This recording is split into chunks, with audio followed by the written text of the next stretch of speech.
Okay, so this will be the rest of the part one lecture based on where we got in class today. So second period was in the middle of this slide. I know first we got through this. I was talking a little bit about the idea of clientelism. And clientelism is this idea, it's this patron-client system whereby people in positions of power give out resources, whether that's land or a contract or a job, and they give it to people in return for political support. And so the oil industry has been dominated by clientelism and this idea that um, people who get their jobs working for Pemex based on their support for the party in power, which is the pre-party.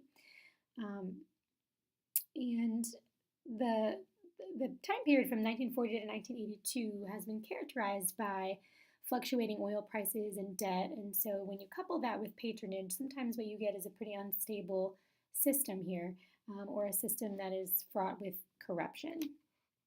So in the 1980s, there was an oil crisis, and so that brought about a time for Mexico where they really had to think about their economic strategy.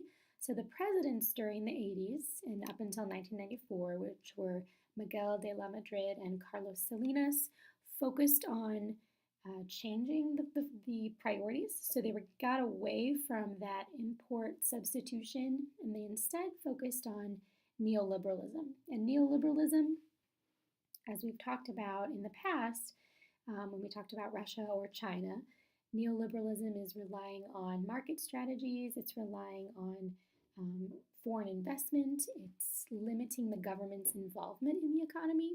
We talked about this quite a bit when we talked about Margaret Thatcher in the UK, and she was pretty unpopular for taking on neoliberalism. But this was something that these presidents in the 80s and early 90s decided to do, so they wanted to limit the government's role. In 1994, NAFTA was created, and so as we know, Mexico, the United States, and Canada were committed to getting rid of all trade barriers. So this really pushed the maquiladora system and helped that to flourish, but for many people, the outcome was not positive. Our president today talks about how the United States has taken advantage of it because of NAFTA, and many people in Mexico have also struggled to find jobs with fair wages as a result. And I know in first period I talked a little bit about this about 1994. So 1994, not only did we see NAFTA get created, but also there was just a lot of instability and some uprisings that happened. So first of all, there was an economic crisis that characterized that year.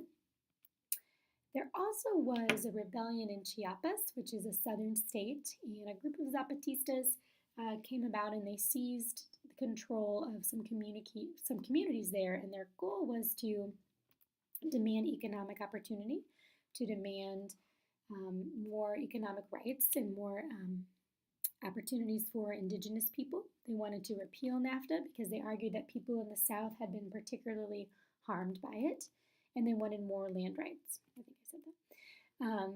1994 also saw the assassination of a major presidential candidate, so that was Luis Donaldo Colosio, and that was, it's pretty shocking and hints at a lack of security and hints at just general unrest to see something like that, to see the assassination of a major candidate. So the pre-party, as we know, was in power from the early 20s until 2000. In 1997, this is the first time since the pre-party came into existence that they lost the absolute majority in what is their lower house, the Chamber of Deputies. In 2000, Vicente, that's misspelled, that should be not Vincente, it should be Vicente, Fox became the president, so he's from the PAN party. And this is really, really significant because it represented the first time in 71 years that the president of Mexico was not from the pre-party. Instead, he's from the National Action Party, which is the party just to the right of the pre-party. The other major party is PRD, which is to the left of the PRI party, the pre-party.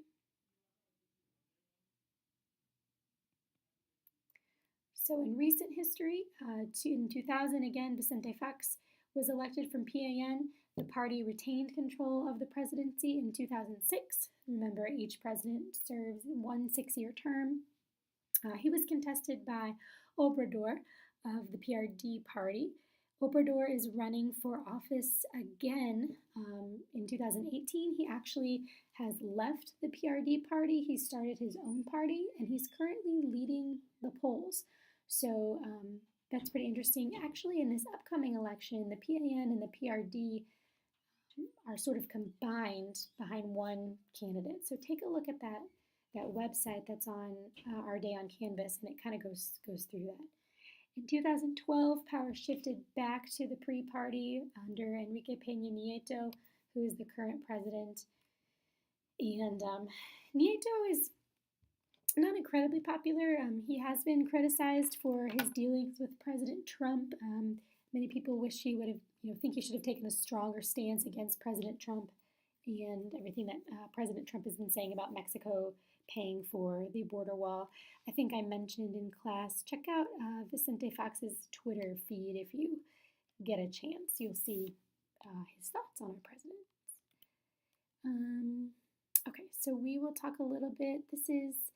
We'll talk a little bit about this in class, but this kind of shows the political support, like where each state falls in terms of who they align with. So you can see the pre-party dominance here. So pre-party is this sort of like pinkish color.